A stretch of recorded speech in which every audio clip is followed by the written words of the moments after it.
Hi, everybody. I'm Jordan Ostroff with Legalese Marketing, and this is Exhibit A Attorneys, where we interview attorneys and other experts across the country to talk about what it truly takes to be the Exhibit A of a successful attorney. And if you can see, this show is a little bit different, not just because of my guests, but because we've taken this outside on the road, and we'll see how it goes. So I'm super excited. Joining me today is Jess Birken. So I don't know if any of you listened to our post about this episode, but I first got connected with Jess when I heard her talk on another podcast. She was talking about subscription models and how you can use that to have your firm be better, to do better, etc. And I immediately fell in love with her story. I immediately fell in love with what she was doing, and we connected through there. And then somebody else made an intro. I think the host of that podcast. So proof number one: branding is super helpful. But for those of you that don't know Jess, that weren't lucky enough to hear her amazing presentation on some other ones, she's a solo attorney based out of Minneapolis, Minnesota. Her firm empowers nonprofits to achieve their mission by doing things right, which I love. I love that phrasing of it. When Jess isn't lawyering, she helps other lawyers to change their lives and their law practices through her passion project, Hack Your Practice. You can join her crew at www.hackyourpractice.lawyer. You can find her on Twitter at Jess Birken, JessBirken, or you can find her law firm at birkenlaw.com, BIRKENLAW.com. I am super excited to have Jess on today. Thank you so much for being here. Yeah, thanks for having me, Jordan. This is going to be fun. So today we're talking about the 5 rules to improve your life and your law practice. But before we dive into that, anything else you want to add to the bio or any other contact information you want to share I with think everybody? you were extremely thorough and covered it. Well, I just read the bio that you sent us and added a little bit to it, so it makes it really easy on my part. There you go. All right, so we're going to get into the 5 rules to improve your life and law practice in a minute or so. Before that, though, I want to talk about our last episode. That's where we interviewed Erica Young, who is a network scientist who talked about how networks shape our well-being, relationships, and community from an academic perspective, which was super cool to hear. Having been a lifelong networker, I never looked at it from the science side of it, and that was a great chat. But now we are talking about our 5 rules. So I guess we want to go rule by rule, or how do you want to start this? It's your show, man. I'm up for whatever. I know, but I have the easy job. I just get to ask questions and listen. You're the one who's on the not the hot seat, because we're not going to cross examine you, but Let's hope not. Yeah, sure. Let's jump right in. all right. So what's rule number 1 to improve your life and your law practice? Well, rule number 1 is automate. And this is something that most lawyers I think struggle with because we tend to think too big, right? We tend to think an automated law practice means you've hired consultants to build you these robots and you're doing all of these big things. And really all I mean when I say that is stop repeating mundane, boring tasks. A lot of us are not what you would say working at the top of your license, right? All of your time that you can, if you're an hourly biller, you want to be billing that time, right? And if you're not an hourly biller like me, stop wasting your time on crap that doesn't matter. So I'm just a really big fan of anytime there's something that you either hate to do or it's just tedious or repetitive, automate it. So the first question I always have people ask is what work do you hate and can you make it go away through automating? So an example of that for me was um all of the email and the back and forth that comes with networking, right? So in your last episode, I'm sure you talked about the importance of networking and generating all those relationships with good people and referral partners and people who lift you up. But the sucky part of networking is you have to exchange 10 emails. Hey, Jordan, you want to get coffee? Okay, yeah, Jess, when are you available? Well, I'm available Tuesday, Wednesday, Thursday at 8 a.m., 3 p.m., 6 p.m., whatever. And then by the time Are you you write in me my email back, right now? yeah, right? We all know this drill. And Totally. the best part is during COVID, at the end of all this conversation, there's also the wait, we're in different time zones. Hold on, all those Oh, times that I gave you are Lord. wrong. Yes, right. So I just was I hate this. I'm an extrovert. I love people. I love to have lunches and coffees. So I was doing it a lot, which is great, but it's a pain in the butt. So I flipped to using Acuity scheduling. And there are lots of Calendly, whatever. Microsoft has a baked in thing. Those are it's a way to automate the process of scheduling an appointment, right? And so it's not earth shattering. It's not like rocket science. Like anybody can use this, but that eliminated all of that time that I was wasting going back and forth finding out, oh, Tuesday at 2 p.m. doesn't work anymore because I took 3 days to write back to you and now your schedule's, all of that went away. So the more you can do that sort of stuff, the better off you're going to be. Can I get on my soapbox? Yeah, do it. All right. So the most common feedback I think that at least I get when we talk about automation is, well, it's only an hour or it's only Oh my five God. minutes. Like, Preach, preach. but when it's 5 minutes a day, if you do it 10 times a day, that's 50 minutes. That's almost an hour a day. Times 5 days a week is 5 hours. Times 50 weeks a year is 250 hours. So that is over 10 full days or over 30 work days because of, well, it's only an hour or, well, it's only 5 minutes. I do it a Well, couple it's times only a a day. couple of clicks of the mouse. It's no big deal. Why do we love to do that? I don't know if that's just lawyers or everybody, but we love to like minimize that amount of time and pretend that it doesn't matter. And you're absolutely right. It totally matters. And that's just like one little thing. There's like 100 of those things in your day, like not just that one. So that adds up to a ton of stuff. Like I'll give you another example. Once you do the networking, you go to the lunch, you get somebody's business card because a lot of us are still handing out paper business cards. I'm like, do I print new business cards? Like at my virtual office, Just do I just even see get one of humans? those NFC tags or the Yeah, blue cards. scan my QR code. I QR don't know code. Yeah, about even that. better. Business card culture is not going away, whatever. Or maybe you meet somebody and all you get is their phone number. And then eventually you see their email signature. You got to like hard code that information into your Outlook, right? Like you have to get the contact information into your system so that you can follow up. And that is tedious and repetitive and obnoxious. And it's another one of those things where it only takes 30 seconds. But then you forget to do it because it's the Smith file is way more important. And now you're supposed to follow up, or you're like, oh, I have a referral for that lawyer. Who was that again? Oh, I don't know. Now you're Googling them. You're trying to figure out who they were, trying to find their contact. Just forget that. Automate it. Use Zapier, right? Like I use Zapier, which is Zapier. And it's an online tool that basically I like to call it the Star Trek Universal Translator. Like if you're an old Star Trek head, There we like go. they had those little machines that like you could two alien races could talk to each other. So Zapier's the thing that sits in the middle of all your programs and goes, "Oh, Acuity scheduling or Calendly. I see you have the name, address, and phone number of this person Jess is going to lunch with. Excuse me, Outlook. I would like to add a new contact or update an existing contact in Jess's Outlook to make sure that this contact gets saved."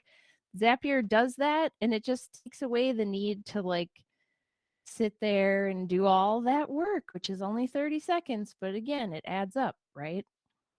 I love they have the best tagline. Zapier. Was it Zapier makes you happier?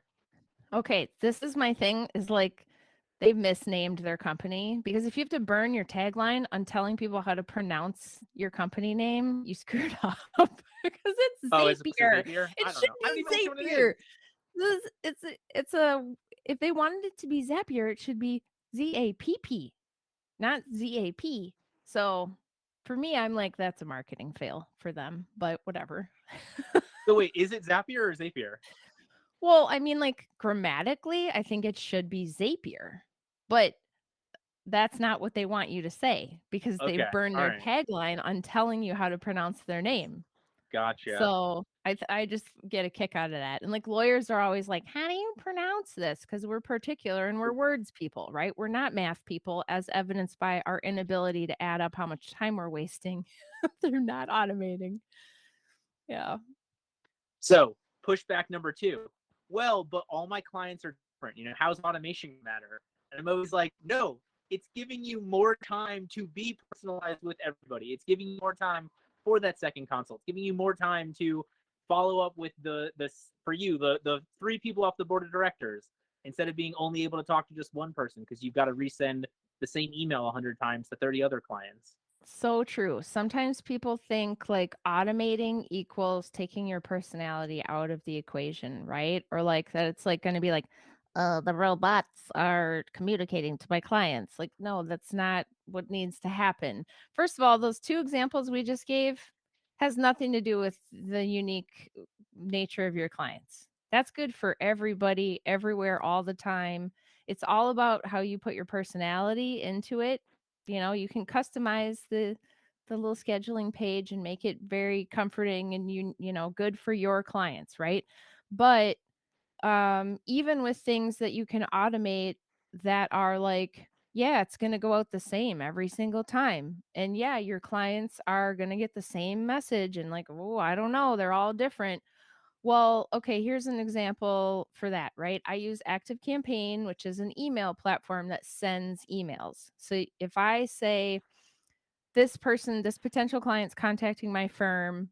We're going to put them into what I refer to as a drip or an automation where it's going to send them a series of emails saying, "Hi, thanks for reaching out.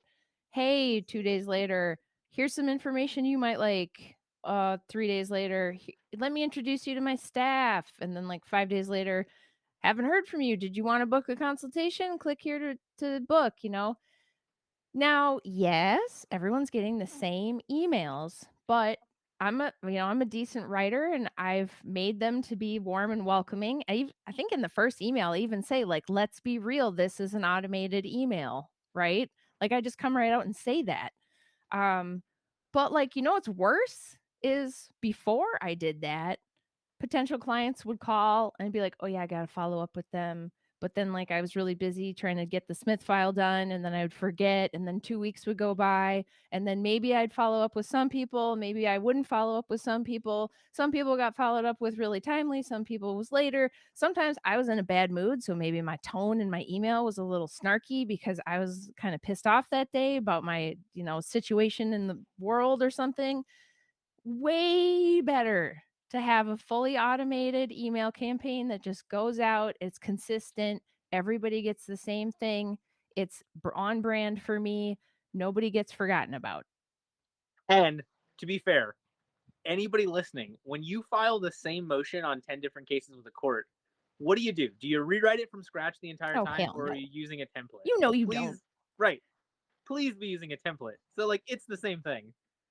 Yeah, these are just excuses we use as reasons for like, I don't want to do this because the real reason is I'm nervous about trying something new and feeling stupid. So we come up with a silly excuse that sounds logical, but usually it's a between the ears problem.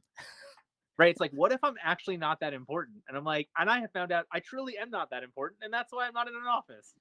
So it's wonderful. Like, really, it's a positive thing that I don't matter to my law firm. There you go. So, anything else before we move on to rule two? I think that's pretty good. I All could go right. on forever about automations, but you get the idea. You and me both. All right. So, rule two for a All better law right, practice and a better life. is to delegate. And this is something in my experience in the solo small community, especially, people really struggle with. And maybe that's the same at Big Law too. I don't know because I've never lived there, but delegation is so important and we tend to like hoard the work. Like, no, I can't let somebody else do that because they'll do it wrong. Only I, with my special lawyer quill and vellum, can inscribe the special words. I don't know what it is. We think like we have to do it. No, what's real is you probably should have someone else do it because they can do it better than you. Classic example for this is bookkeeping.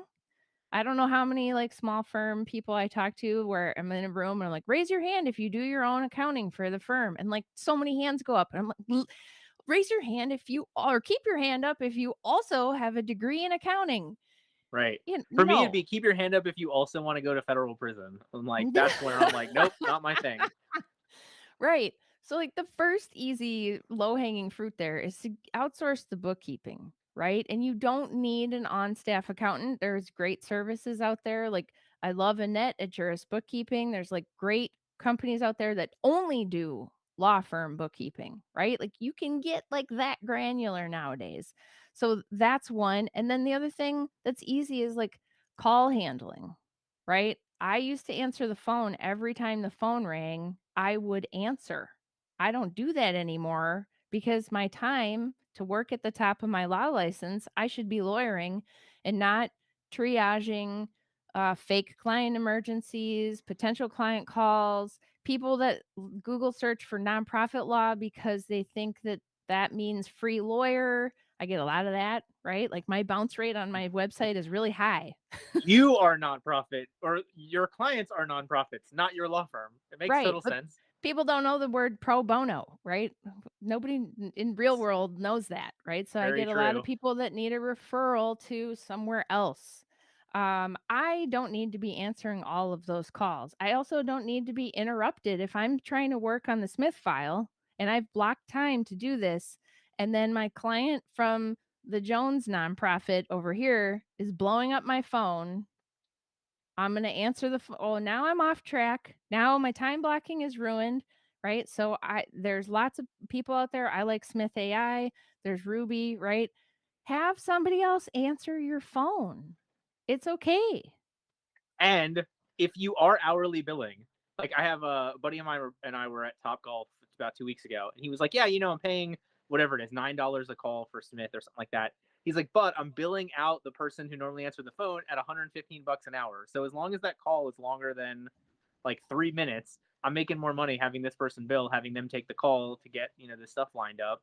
And so it's just amazing to me that like even if you truly want to look at it solely from a money savings, it's there, let alone from a time savings benefit. Yeah, I'll tell you what pushed me over the edge on this because, I'm small. I'm a solo. Like I'm not trying to like burn a whole bunch of money. I'm not a PI lawyer. Thank you. Yeah. So it was like around the holiday season. I'm into all this. I'm trying to automate. I'm trying to improve my practice, all this stuff. It's around the holidays. It's like between, Thanksgiving and the end of the year. And I come back from the holidays and I check my voicemail and there is a potential client call. Then they left a message in my voicemail 3 weeks ago. And I was like, oh, crud. That is a cold lead now, and I have failed to secure this business. And And I maybe an actually angry lead. yeah, right? It ended up working out, and thank God it was the holidays, right? Like, they were very forgiving, Huh. but I told them, I said, "I'm so sorry this happened. That's unacceptable that I took this long to get back to you, and here's what I've done to fix it going forward. I'm using a call answering service from now on." And so I signed up with Smith, and I've, like, never lost a lead ever again, right? And especially if you're somebody that's paying for Google Ads or, like, has a clickable phone number and all the like, the thing I hear from my SEO and marketing buddies in the legal industry is like, "Answer the phone calls we send to you," right? So, answer the phone, and if you can't answer the phone, have somebody else answer the phone. You don't wanna lose Yes. those leads. Your eyes are Yes. lighting up. Jordan's like, Yes.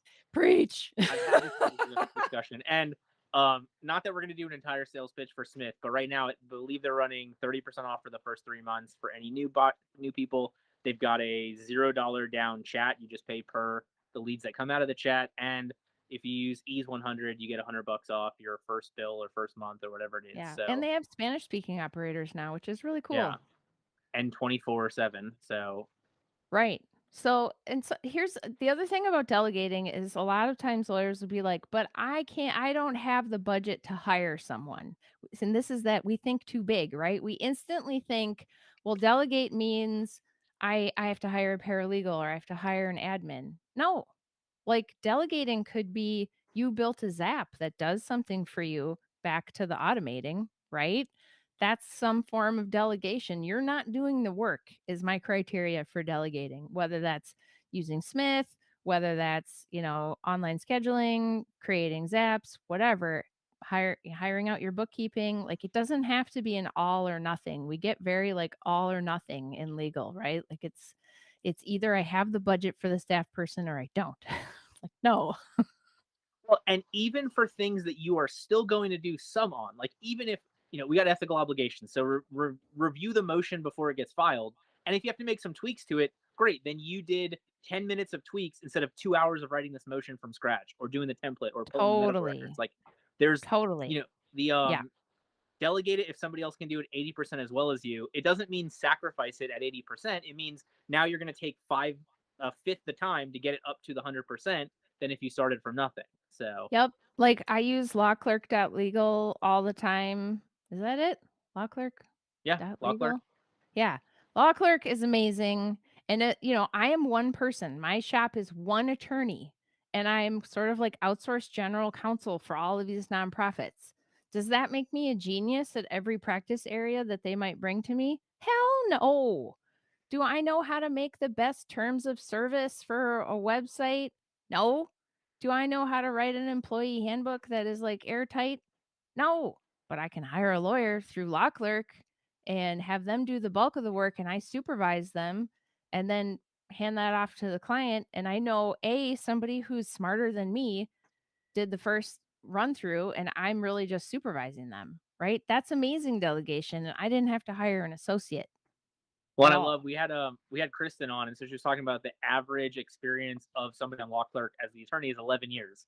So this is It's not like like somebody right out of insane. school. Yeah, Yeah, this is like somebody that's done this way more than you ever have or will I in legit their don't niche. even understand. It's like they're just earning like extra money because their job doesn't demand that much of them, or like the amount of talent in there is crazy.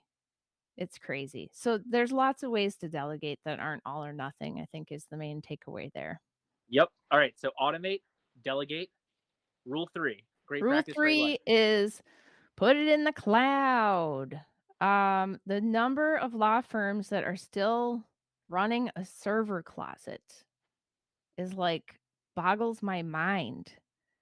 It's At this point, crazy. 18, 19 months into COVID, I'm almost like impressed if you've been able to stay off the cloud over the last 19 months. Like it's sort of impressive to me that you went this long through the worst time or the most important time to be cloud based in history. Well, and it's one thing to be able to like take your paper file like to your desk and then get on a Zoom meeting. And it's another thing to be like, I can just pop my laptop on the beach in Mexico and have all the files wherever I am. As long as there's Wi-Fi, I'm good, right? Like that's what I'm talking about. Like paperless practice. Yeah, some people go to court and you need to have paper because blah blah blah. Fine. But fundamentally, your firm needs to go paperless. It's over. That it's not 1985 anymore. Like, why do we even have the paper? And if you're not going to court all the time, I don't even want to hear your excuses because it's BS. Like, stop it. Like having a practice management system, using Dropbox, being able to securely share things, having e-signature for those of us that don't deal with the IRS or like real property documents, which we're like never people are like, we're gonna put the Or property recorder stuff on the blockchain. And I'm like, ha ha ha ha ha. Like you have no idea what you're talking about. well, But and how about I a lot digress. of states that don't allow that have to have in-person signature for estate planning? And I'm like, great, Yeah, COVID hits. You have the people that are at the highest risk of this, and you're forcing them to go into an office and get in touch with people so that they can get the document signed in case they unfortunately, expire. pass away Yeah. during this. And that's the stuff we use as the excuse that why we can't use cloud services or make our firm cloud-based. Well, I do guardian ad litems in North Carolina and the court makes me do these filings on paper and okay, fine. You got to print out a piece of paper once in a while. Me too. Okay, my practice I deal with the IRS. They run on software from 1960 and you cannot email them. It is only fax or mail. Like that's it. So, I need a printer scanner shredder combo for some right like that one yeah, document like it's just completely goes through the 3 steps and it's in the trash yes, in 30 seconds. that's exactly it. And the cloud is, and sometimes when I'm giving like a talk, there are lawyers in the room who don't know what the cloud is. So I'm just going to say the cloud means the internet, just in case anybody actually is watching this and doesn't get it. That just means it's in the internet. Somebody's hosting a server that your computer is contacting somewhere else. It is Um, the opposite of Zoolander. The files are not in the computer anymore. right. Right. Yes. So you can't really start to leverage all of these things unless you can have interconnectedness. And okay, now this is the part in the talk where somebody wants to say, but is it secure? using the cloud. Or the other one is my practice works with military whatever manufacturing and I have to have military grade encryption. Fine. You, one guy in the back of the room, you keep it on paper. I don't care. Whatever. But And then you you put it in don't. your office, and then your office gets broken into, and they steal all your files that way. Yeah, Like, and I'll see your password on the Post-it note stuck to your laptop when right. I show up anyway, so whatever. But for the rest of everybody that thinks because ethics, we can't, because of client confidentiality, we can't. No, yes, you can. Almost all of these tools have, 128-bit encryption, TSL end to end. You can have fully encrypted text, email, blah, blah, blah, whatever. All of these things are secure enough. And remember, I don't remember the rule, but you have an obligation to stay apprised of the changes in the world. And there is baked into our ethics rules tech competency requirement. And that means you have to like serve your clients the best way you can by keeping up with changes in the world. So stop acting like it's 1997 and like let's accept that we do things on the internet now. And I promise you, the team that Google Drive has lined up to make sure people don't hack into every Google Drive is way more of a resource than like the trunk of your car or the window in your office and the That is a lockbox or great whatever. point. These companies have so much to lose by having a data breach. It's typically not our technology that is the problem. It's the fact that you didn't know that you shouldn't click on that phishing email. It's that you opened the PDF from the weird person who said they had $50,000 for you if you could just hold it for them temporarily or whatever. It's us. That's the weak point. It's not the technology or the internet based tools that we want to use. Absolutely.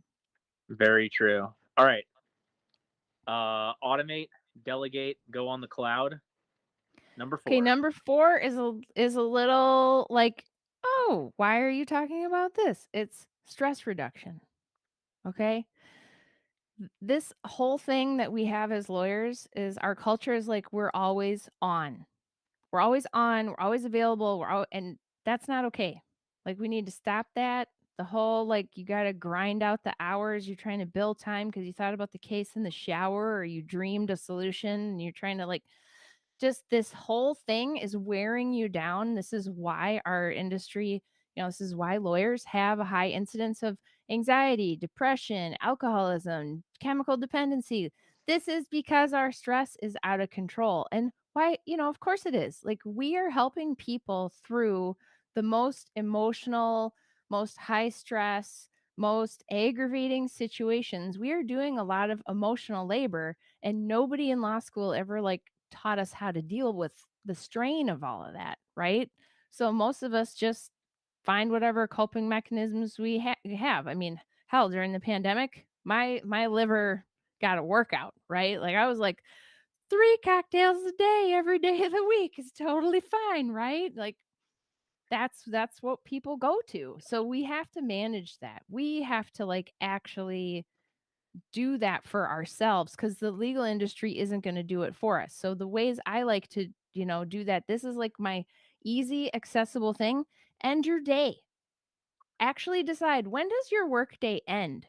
And like that's something I've been saying for a few years and it's even more important now that like this whole like I work from home and Right. I mean, like when I'm in does the my office work 24 day hours a end? day. I work from home. Yeah, like I bought a whole house because I couldn't handle it anymore. I mean, to be fair, I have like a tween and a teen, and they were sharing a room in my very nice but still two-bedroom apartment. And I was like, I have to get out of here. But I was literally With working them or in you my left them in bedroom. No, they came with me to the okay. house. Eh, But you it was know. like they were sharing a room. I was working out of my bedroom. We were in the apartment 24/7. It was just like, no, because I need to end the day. You have to end the day. Your clients don't need you to email them back at 10 p.m. If you're a criminal defense attorney and you have a hotline that people are calling from jail, I used to answer those calls when I was a intern. Um, you can get Smith. Okay. What are you going to tell them? Yep. Don't, sit tight, whatever. Fine. You gotta do that call, all right, fine, but everything else in every other practice area, it is not important. Well, You and can even set with boundaries. that example of the outsourcing the calls, so you don't have to be on 24 hours a day. Each individual person answering your phone is not on 24 hours a day. They just have an entire team where their day ends and somebody else picks it up, so your phone is cleared without anybody being burned down. Yeah. So, like, most recently during the pandemic, my wing woman, Megan, and I, we were like, "Oh, this is getting bad." Like, our whole, like, work-life boundaries got all messed up. What are we doing? I'm, like, working at 8:30 at night, and I should have been with my kids for 2 hours by now. So, we just said, "We're doing an end of the day meeting. 5:30 PM, we're gonna meet for 5 minutes, say what we did today, say what we still have to do tomorrow, and then encourage each other to be like, "And we're done." Like, "We're done. This is it." The other thing is, like, turning off the notifications on your phone. Yeah. That is the killer, right? You do not need to know that you have a new email. You're not gonna miss anything, trust me. Like, That was I don't have it, and I check it all the time. Yeah, I watched Social Dilemma, the Netflix documentary. That was the biggest takeaway I took from that. And I have been so much happier shutting off notifications on everything. Yeah, because it's not like you're not gonna check your email. Of course you're gonna check your email.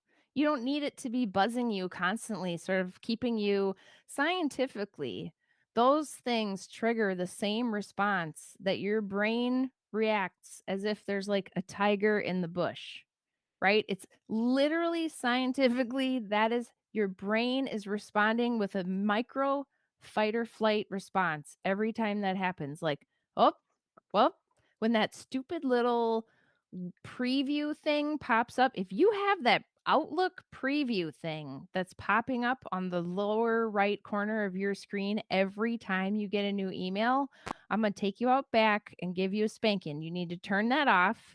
It is distracting you from your work that you're trying to build time for. And it is literally making your brain go, is there a tiger? Is there a tiger? Like That's why it's every called an alert. time. It puts you on alert. Yeah, It is an alert. exactly. Stop Yeah. it. Well, and Yeah. so here's the one thing along those lines. And I know there's a bunch of people here listening to this thinking, well, I'm going to lose some clients if I'm not available 24/7. And I think the answer is yes, you will. It's going to be the pain in the ass ones. It's going to be that Yeah. 20% of clients that are 80% of your aggravation.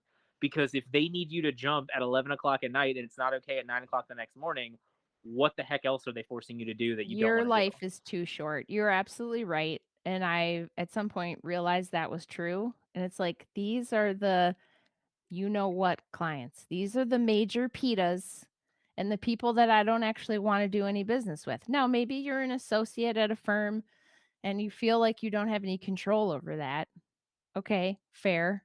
But you know what? It's not reasonable for your bosses to expect you to work at 10 o'clock at night. And if they are expecting you that, let's go find another job because Yeah. you got a lot more power than you think you do in that realm. And you don't have to work in a place that is driving you to be an alcoholic, cokehead, anxious, depressed, you know, And the person. and the craziest part about this is I've actually found a lot of my stress relieving hobbies have generated business. Like I really enjoy golf. I'm terrible at it.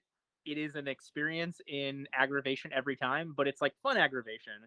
And then you go play golf with chiropractors and other lawyers and other doctors. And next thing you know, like here I was, instead of being in the office, I was playing 9 holes for 2 hours with people and I got a case from it.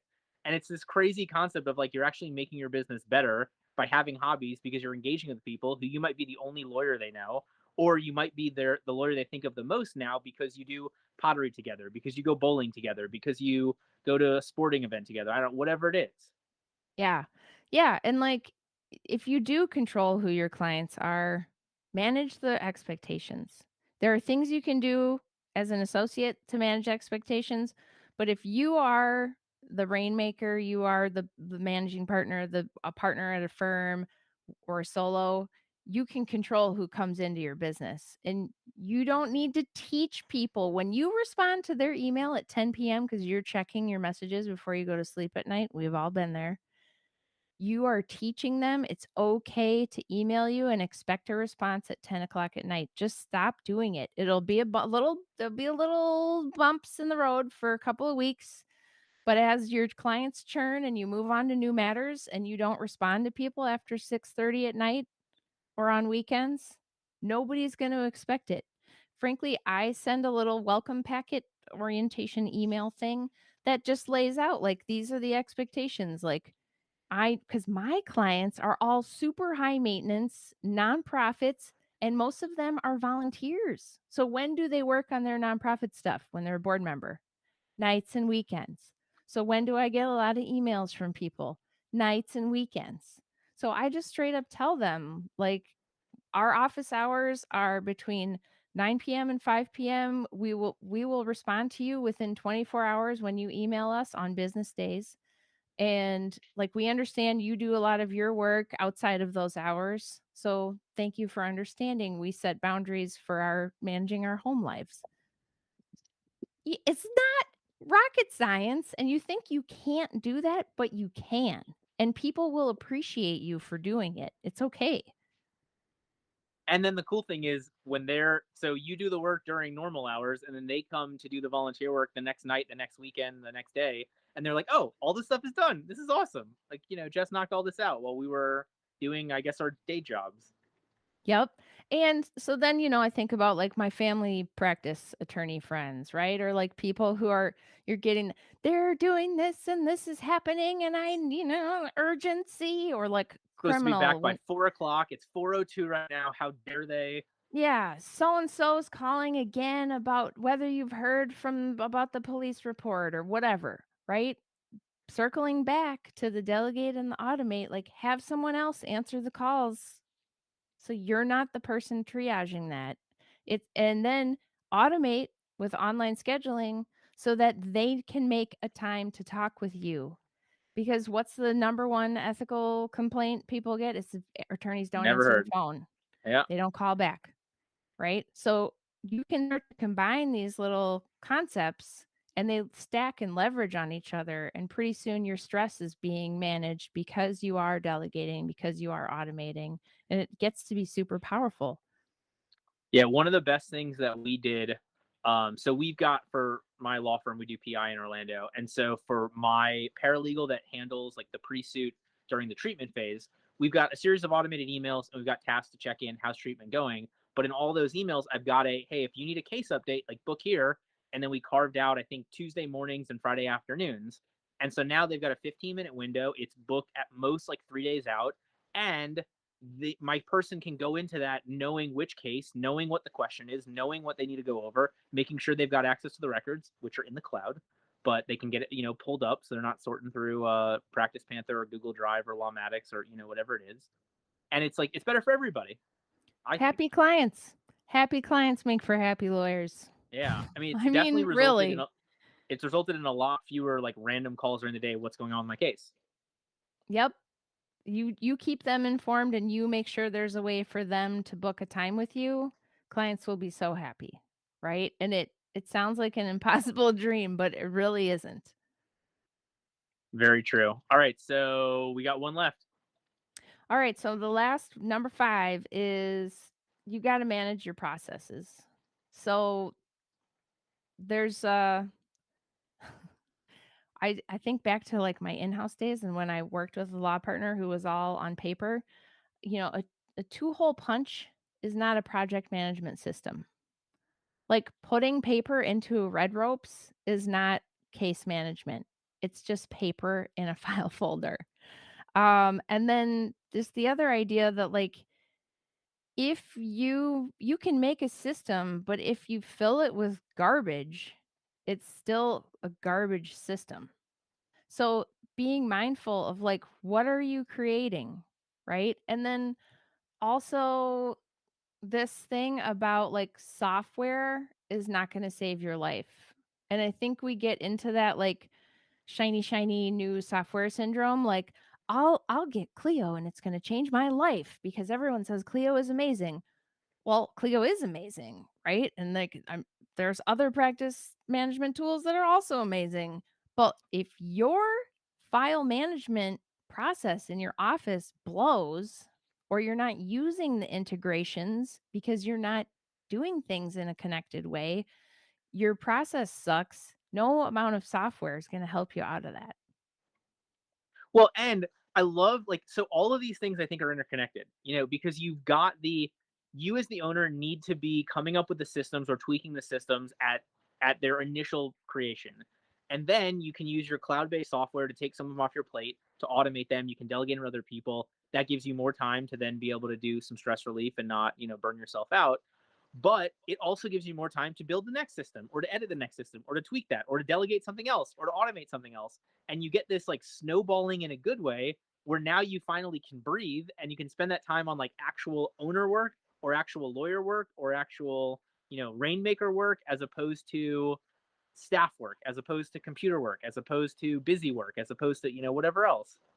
Yep, that's exactly right. Like all of these things like dovetail into one another, and like just the more you start to see how powerful they can be when you leverage them together, it's like radically transformed my lawyer life, right? Like I used to be super stressed out. I was hating my practice. I had clients that were avoiding me or irritated with me and I couldn't understand why and whatever. And like I started implementing these things and they started being happier and then I started being happier and I was like, "Oh, this is like amazing. I need to tell everybody about all of this." Yeah, I had a judge I was in front of had one of my favorite all time sayings. She said, "Life is a grindstone, but whether it grinds you down or polishes you up is up to you." And I take that to heart so frequently because exactly what you just said. Like the more that you put into being accessible and putting yourself in a good mood, the more your clients get in a good mood. The more that it becomes this like echo chamber of happiness, as opposed to, I don't know, like an echo chamber on Facebook of aggravation. Yeah. Well, and I think, it also freed me up to like be more authentic, right? Like I realized like, oh, like I can put my own real personality into this stuff and my clients will respond to it. And like taking care of my clients is not like this dehumanized gray suit, blue tie, robot lawyer. I am a commodity. I do the documents, right? People are not hiring us for that. They're hiring us for our heart and for our wisdom and for our ability to like hold their hand through difficult times, right? So you can bring your whole self to your practice and it just makes everything better.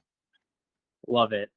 All right, so automate, delegate, go to the cloud, stress relief, and build your systems. S in is S out if the bad system. Anything else you want to make sure that we cover as we get towards the end here? I think that's it. Are there any questions or anything?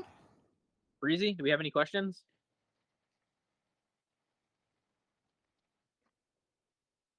Oh, All hi, right, Joey. Joey's a good egg. there we go. Yeah, absolutely. All right, so if you've enjoyed this chat with Jess and you want to stay hooked on the Exhibit A shows for more wonderful free tips from amazing experts across the whole country, I want you to come back. Next episode is September 13th. I think that's Monday. Yeah, Monday at 3:30 p.m. Eastern Time. So 3:30 p.m. Eastern Time, 2 hours later than this show was. We're talking with Mitch Jackson on how COVID has changed legal marketing and branding. If you don't know Mitch Jackson, Mitch literally wrote the book on it, on the legal marketing and branding, interviewing a bunch of people across the whole country with all these things, and has consistently stayed on top of it. So we're still unfortunately in COVID, and so we're going to talk about some of the things that has changed when it comes to branding and legal marketing. So it'll be Monday at 3:30, right back here. But Jess, I'm not going to let you go without that final nugget of wisdom, that biggest piece of advice. So for somebody who's listened to this for the last, I don't know, 45 minutes, if they remember nothing you said except what you have here, what would be the biggest piece of advice that you want firm owners to know or attorneys to know so that they can be the exhibit A of a successful attorney? It can be something we've already covered again. It can be something totally different, but just that biggest piece of information to help people be successful and happy. The biggest thing is I am not a magical unicorn. I'm just like you. I didn't like Don't sell yourself short. I wasn't beamed down to earth already knowing how to do all this stuff, and neither are you, and that's okay. So don't be afraid to start. That is the biggest hurdle is executing and starting and trying something. And just remember that, like, you are the person that signed up for law school and went in a blind lamb that had no idea what was going on, and you kicked that thing's ass. Okay. You can do this too. You start small, you bite off one piece at a time. You got this. I love it. I love it because really, I think the I think there's the hump of I need to implement these things, but then it becomes like I'll do it tomorrow. And then next thing you know, it's been a year, it's been 2 years, it's been 5 years. And so like, please, please, please don't be watching. Well, assuming that you watch this in like 20 years, please don't be watching it like, you know what? I should have taken Jess's advice on day one and started this process. Right. Yeah. And if people want to read about the 5 rules, I've got a little ebook. Just go to hackyourpractice.lawyer and type your email in the homepage, and I will send it to you. Perfect. All right. And also, if anybody does have any questions, hopefully we'll get Jess connected inside of our Solutions for Lawyers by Lawyers Facebook group so she can answer some of those. Otherwise, you've got all of her contact info, a wealth of knowledge, and a wonderful person to chat with. Thank you so much for being with us today. Thanks, Jordan. Thank you for listening to this episode of Exhibit A Attorneys. If you're interested in becoming the Exhibit A of a successful attorney, please check us out at legalesemarketing.com, EASE.